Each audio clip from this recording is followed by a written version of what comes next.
It was an early morning in eastern Burkina Faso. The sun had just risen, casting its golden rays over the vast savanna. President Ibrahim Traoré, dressed in his usual smart attire, stood by his black SUV, sipping a warm cup of tea. Today was important. He was set to visit a rural youth center, where hundreds of young people were eagerly waiting to meet him. His speeches were prepared, the drums in the village square had already begun to play, and the excitement was building. Yet there was a problem: they were running behind schedule. Idrissa, the president's trusted advisor, approached him. "Sir," he said with urgency, "the main road will delay us for 2 hours. But there's a shortcut through the bush. Quiet, no towns. We'll reach the center in 40 minutes. Ibrahim hesitated, raising an eyebrow. "Is the road safe?" "Absolutely, sir. I personally oversaw its clearance," Idrissa assured him. Karim, the president's bodyguard, was less convinced. "I've never liked that road. It's too quiet," he muttered, eyeing Idrissa with suspicion. But Idrissa pressed on. "We have limited fuel and the youth are waiting. We must move now." Ibrahim paused for a moment, weighing his options. His mind was sharp, but the urgency of the moment made his decision clear. "Fine, we'll take the shortcut." The convoy of 5 vehicles, 2 armed trucks, the president's SUV in the middle, and 2 more vehicles in the back, rolled out. The road was narrow, bumpy, and surrounded by tall, dry grass. There was no sign of life, no homes, no goats, no smoke from fires. Just an eerie silence. The convoy sped on, with nothing but the crunch of the tires against the dirt road. Then it happened. A brown cow appeared, standing dead center of the road, unmoving. It stared directly at the president's vehicle, its calm eyes unblinking. The driver honked. Nothing. The soldiers shouted at it. Still, the cow remained, its presence a strange mystery. The convoy came to an abrupt halt. Ibrahim watched the cow, still standing in the middle of the road, its eyes unwavering. The soldiers shouted again, but the cow didn't flinch. The air was thick with tension. Karim, the bodyguard, was the first to react. "It's just a cow," he said. "Let's push it off the road." 2 soldiers stepped forward, sticks in hand, ready to shoo the animal away. They tried to guide it off the road, but the cow only stepped back slightly, then returned to its spot, blocking the way. The president observed, his thoughts racing. There was something odd about this cow. It wasn't afraid. It wasn't moving. It was blocking their path on purpose. Ibrahim leaned forward in his seat, rolling down the window. "Why hasn't it moved?" he asked Karim. The bodyguard shrugged, his face showing confusion. "I don't know, sir. It's acting strange." Idrissa, now growing impatient, snapped. "Try driving around it. We're wasting time." The driver prepared to steer slightly off-road to go around the cow. But something in Ibrahim's heart told him to stop. There was an unease that lingered in the air. The cow was too calm, too deliberate in its positioning. "Stop the car," Ibrahim commanded suddenly. The driver obeyed, his hands shaking slightly as he hit the brakes. "Send someone to check under the cow," Ibrahim added, his voice steady but firm. Idrissa raised an eyebrow. "Sir, it's just a cow."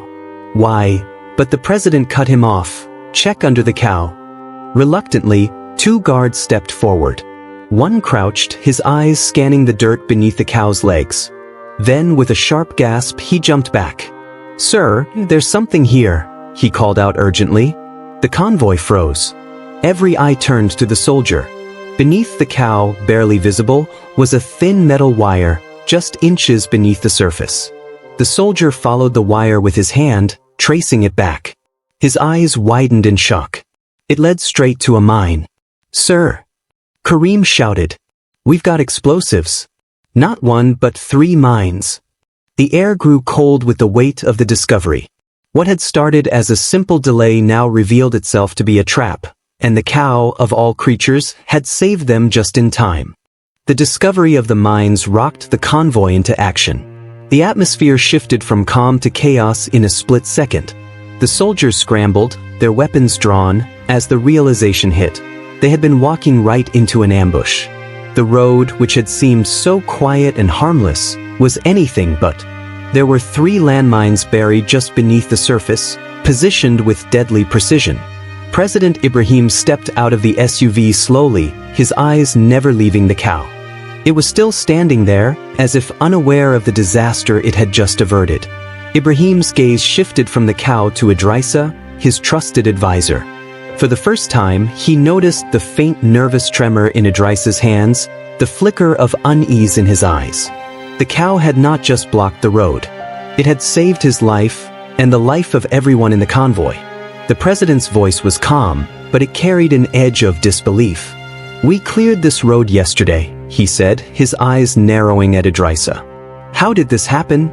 Idrissa quickly stepped forward, sweat forming on his forehead. "Yes, sir. Our security team swept the area. There were no signs of danger. The road was clear." Karim, the head bodyguard, crouched beside the wire and examined the ground. "This wasn't here yesterday," he said, his voice low with realization. "These mines were planted recently. Very recently." The air thickened with tension as Ibrahim processed the information. Someone had known they were coming. Someone had planned this. He looked at Idrissa again, a frown creasing his brow. "You insisted on this shortcut," he said slowly. "Why?" I thought it would save us time. The youth are waiting," Idrissa stammered, but his words seemed hollow, lacking conviction. Karim's voice was sharp. "This road wasn't even on the official route. Why push for it so hard, Idrissa?" The advisor's throat tightened, but he said nothing. Ibrahim felt a shift in the air, a dangerous undercurrent. Something wasn't adding up. And the more he looked at Idrissa, the more certain he became that this was no accident. "Something's wrong," Ibrahim murmured. "And I think you know more than you're saying." Ibrahim stood motionless, his eyes locked on Idrissa, his mind racing. His advisor's nervousness was palpable, and the more Ibrahim studied him, the more certain he became that Idrissa had been involved in something far darker than a simple routing mistake. There was a moment of silence, heavy and charged, before Ibrahim broke it. "Idrissa," he said slowly, "why did you push so hard for this road? Why was this route necessary when there were other, safer ways?" Idrissa swallowed, his face turning pale. "I just thought it would save time. We were running late." Beneath Ibrahim's hard gaze, the advisor's words began to falter. The president's suspicions were no longer a whisper in the back of his mind. They were a loud, unmistakable truth. Ibrahim knew Idrissa well. He trusted him, or at least he had. Karim's voice was low, but it cut through the air like a knife. This road wasn't even on the official itinerary. And yet, Idrissa, you insisted on it. But there's something you're not telling us. The advisor's lips quivered. I thought it would be faster. "I don't know what you mean," he stammered, but his words seemed more like desperate attempts to cover up the truth. At that moment, Commander Siku arrived on a motorbike, followed by backup troops. The tense silence was broken only by the hum of the engines as Siku dismounted and approached Ibrahim. He spoke quickly, his tone grim. "Sir, we have a problem. We've been tracking something." "Go on," Ibrahim said, his voice cold but steady. Siku glanced over at Idrissa, his gaze sharp. One of the security officers assigned to Idrissa was trying to send a location ping to an unknown number. "We tracked it. It connects to a satellite uplink to a private foreign military firm." Ibrahim's eyes narrowed. "Are you saying someone's been spying on us?" Siku nodded. "Yes, sir. It's all connected. And I don't think it's just a coincidence." The president's heart sank. He looked back at Idrissa, now sweating and shaking. His suspicions were confirmed. Idrissa had not just been an advisor, he was a traitor. "Idrissa," Ibrahim's voice was low, filled with a mix of disappointment and fury. "You led us into a trap." The realization hit like a tidal wave. Ibrahim's thoughts were now a whirlpool of anger, disbelief, and betrayal. His own advisor, Idrissa, the man he had trusted, had been leading him straight into an ambush. And it wasn't just about the mines buried in the road. No, this went deeper. Someone had been watching his every move. Someone had planted those mines. And now, it seemed that someone had orchestrated the entire plot with the help of Idrissa. The tension in the air was unbearable. Idrissa, now visibly shaking, remained silent as Ibrahim's gaze pierced him. The president didn't need to ask any more questions. He already knew what was happening. But there was one last detail that he needed to confirm. "Commander Siku," Ibrahim said, his voice firm, "what else have you found?" Siku stepped forward, pulling out his phone. "We traced the signal from Idrissa's security officer. It connects to a private military contractor, a foreign entity, and we traced the coordinates. They matched the spot where the mines were planted." Betrayal. It was worse than Ibrahim had feared. This wasn't just about a local enemy. This was something bigger, something international. Ibrahim's mind raced, connecting the dots. He had suspected foreign interference, but now it seemed like a carefully planned operation to take him out. "Who is behind this?" Ibrahim asked, his voice cold. Siku hesitated. "We don't have all the answers yet, but we know it's connected to foreign military interests. I think they saw you as a threat, Ibrahim. A threat to their control over Africa. They wanted you out of the way." Ibrahim turned to look at Idrissa, who was now trembling, his face pale with fear. "Who paid you, Idrissa?" the president demanded, his voice low and dangerous. Idrissa swallowed hard. I didn't know they would go this far. They said it was just a scare. I was promised a new life. Money. Safety." Ibrahim's fists clenched, his knuckles white. "Who are they?" he pressed. "Who made this plan?" Idrissa shook his head, his lips trembling.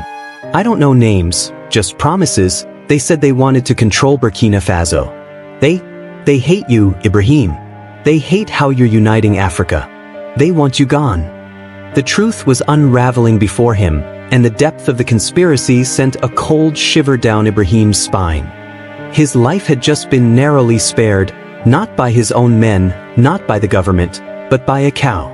A cow that had appeared out of nowhere to block a deadly trap. Ibrahim stood still for a moment, processing the magnitude of it all. He had been betrayed, but he would not be broken. The discovery of the mines was just the beginning. "Take him away," Ibrahim commanded. His voice was steady, but inside, a storm was raging. The convoy did not move forward that day. It reversed, slowly, carefully, under full military escort. The men were tense, their eyes scanning every inch of the road as they retraced their steps. The mines had been marked, and drones were dispatched overhead to monitor for any threats. Ibrahim's thoughts were consumed by the revelation of the conspiracy. He couldn't shake the image of Idrissa, once a trusted advisor, now a traitor. As they made their way back to the palace, the president sat in silence, staring out the window. His mind replayed every conversation, every decision, every interaction he had had with Idrissa. How had he missed the signs? How had the man he trusted most become a part of this plot? The silence in the convoy was deafening. Even the soldiers, who were usually so alert and composed, seemed lost in their thoughts. The heavy burden of betrayal weighed on everyone, but it was Ibrahim who bore it the most. Back at the palace, Ibrahim didn't say much to anyone. He went straight to his office, closing the door behind him. The room felt colder than usual, as though the walls themselves had heard the confession. Commander Siku entered a few minutes later, followed by a team of intelligence officers. "We've gathered all the evidence, sir," Siku said, holding a file thick with documents, photographs, and maps. Idrissa was working with a foreign network. It's clear now. He wasn't just following orders, he was part of something bigger. Ibrahim nodded, his face impassive. "We already know he was compromised," he said softly. "But what's the next step?" Siku hesitated for a moment before answering. "We need to find out who else is involved. This was a well-coordinated operation. The mines were planted specifically for you. And the fact that Idrissa led you there, it's clear that someone else is pulling the strings." Ibrahim clenched his jaw. "It's not just about the mines, is it?" he asked. "This goes beyond me. It's about Africa. They want to control everything. The resources, the power, the future. And they saw me as the obstacle." Siku's eyes met Ibrahim's, a mix of concern and respect in his gaze. "Yes, sir. But you've survived this. And now, it's time to make sure they don't succeed." Ibrahim stood up from his desk and walked to the window. The view of the palace grounds stretched out before him, but his mind was far from the peaceful scene outside. They tried to kill me, Siku. But more importantly, they tried to stop what we're building here. This isn't just about one man. It's about the future of Africa. And we won't let them take that from us. In the days that followed, President Ibrahim Traoré remained silent in the public eye. He made no appearances, gave no speeches. His people, however, felt the weight of what had transpired.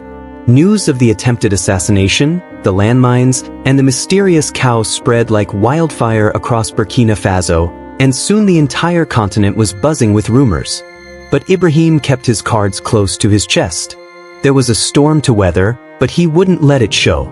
Inside the palace, he had summoned a small group of trusted advisors, Commanders Siku, Karim, and his intelligence chief. The room was dimly lit, the air heavy with the gravity of the situation. Ibrahim sat at the head of the table, his face etched with determination. "We've gathered all the intel," Siku began, his voice steady.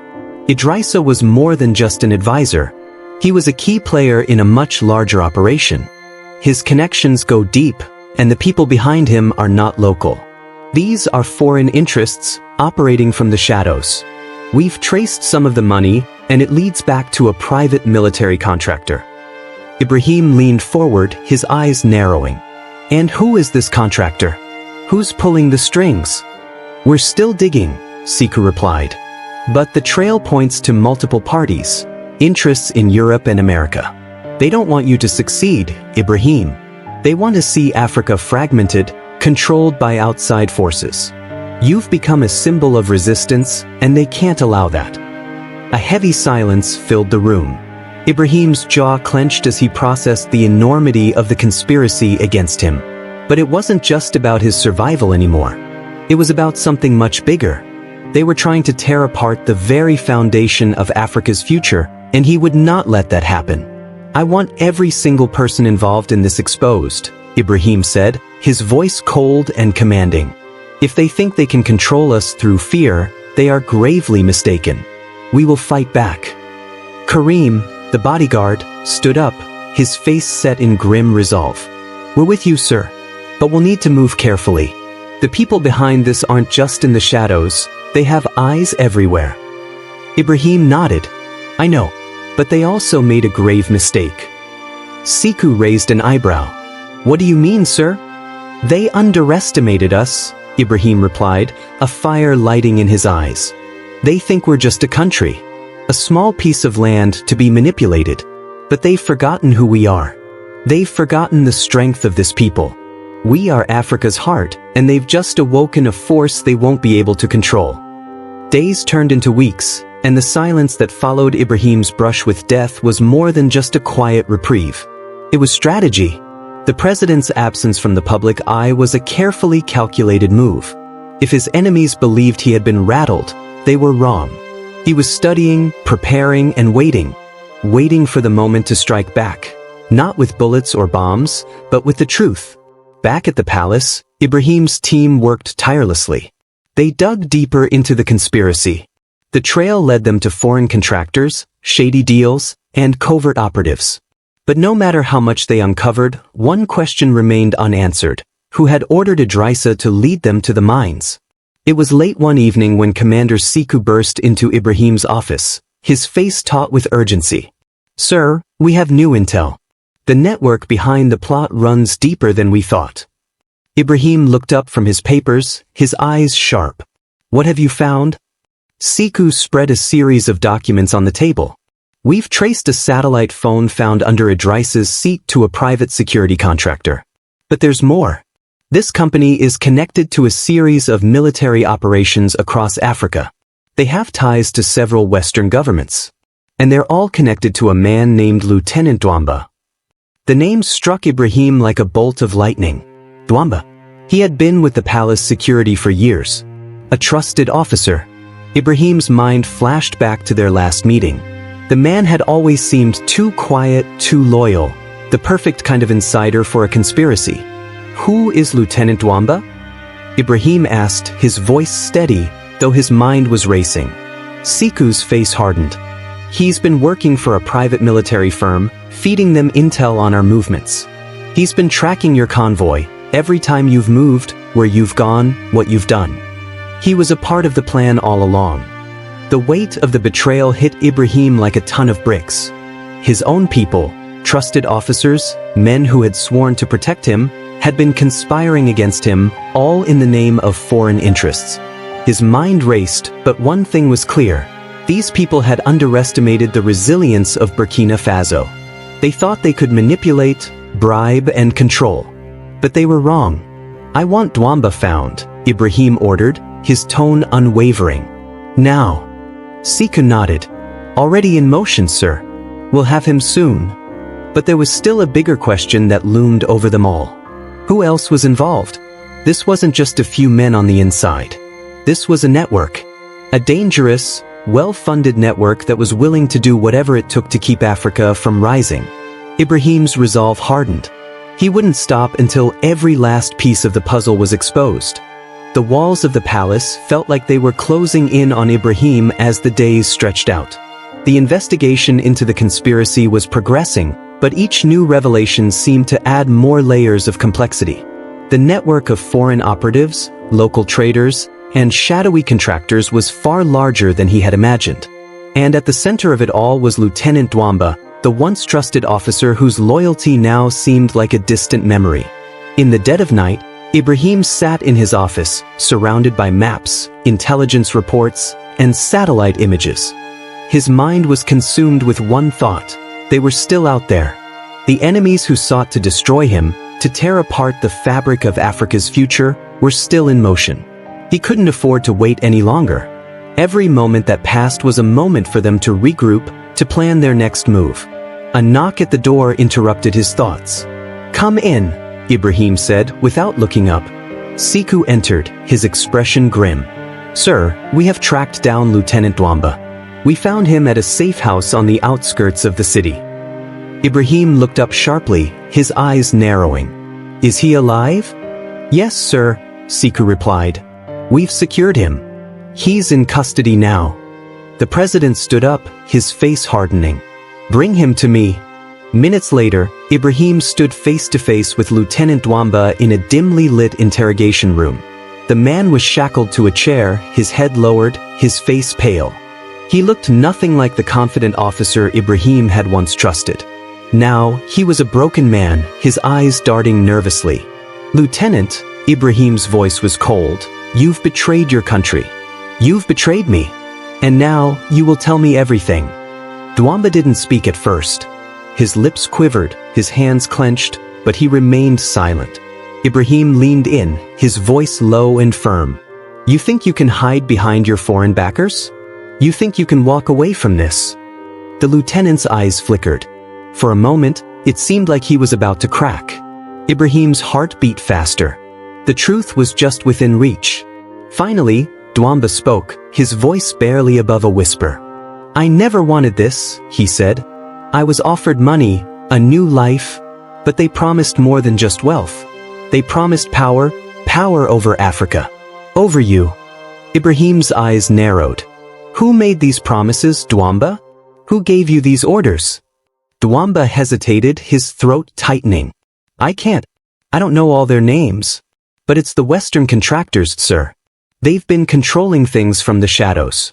They want to replace you. They think Africa should stay in their grasp, in their control." Ibrahim clenched his fists. The anger was rising, but he kept it in check. He needed answers, not revenge. "Who else is involved, Dwamba? Who else is working with you?" The lieutenant finally broke down, his voice trembling. "There's a man, a foreign agent. He's the one who's been orchestrating everything. His name is Colonel Blackstone. He's the leader of a private military firm based in the US. He's been funding operations all over Africa.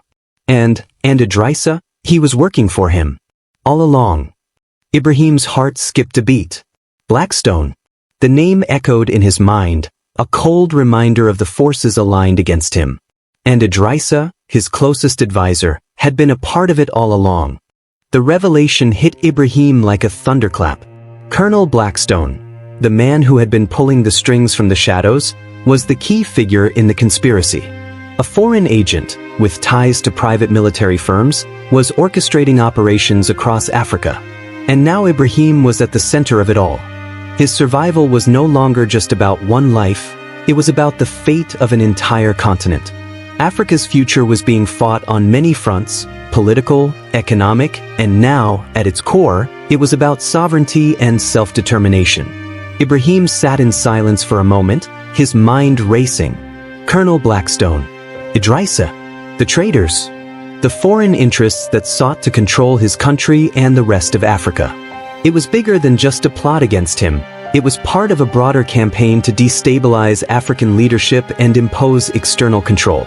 "We've got to act now," Ibrahim said, his voice low but filled with a newfound resolve. "We cannot let this continue. I want every piece of intel on Blackstone, his operations, his connections. We will expose everything." Commander Sekou stepped forward, his face filled with a mixture of respect and concern. "Sir, if we move against him now, there will be consequences. He has powerful allies. We're dealing with forces that want to keep this continent in check. The West will not take kindly to us revealing their hand." "I know," Ibrahim replied, his gaze unwavering. "But the world needs to see this. The truth needs to come to light. The people of Burkina Faso and all of Africa deserve to know what is happening behind closed doors." The president's resolve was firm. His voice carried the weight of an entire continent, ready to fight back against forces that sought to control them. "I won't allow us to be puppets on a string anymore. This stops now." That evening, Ibrahim made a bold decision. He would address the nation, not through a carefully crafted speech, not with the usual political rhetoric, but with the raw truth. The truth that had been hidden, that had been buried in the shadows by men like Blackstone and their foreign interests. It was time for the people to know what was happening, and it was time for Africa to reclaim its future. As the night wore on, Ibrahim's team worked tirelessly. Drones were sent to monitor possible threats, and intelligence operatives began to dig into Blackstone's network, gathering every shred of information they could. Ibrahim, however, was focused on the message. He had been targeted by his own people, betrayed by the very men who swore to protect him. And now, he was ready to expose the world that tried to bring him down. The next day, as the sun began to set over the capital, Ibrahim appeared on live television. His face was calm, his eyes resolute. He looked directly into the camera, his voice steady and clear. "The people of Burkina Faso, the people of Africa, need to hear this," he began. "I stand before you today not as a man defeated, but as a man who has seen the truth, a truth that has been hidden for far too long." He paused, his gaze unwavering. "There are those who would see us fall.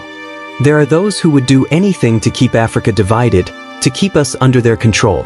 They operate in the shadows, manipulating governments, economies, and resources.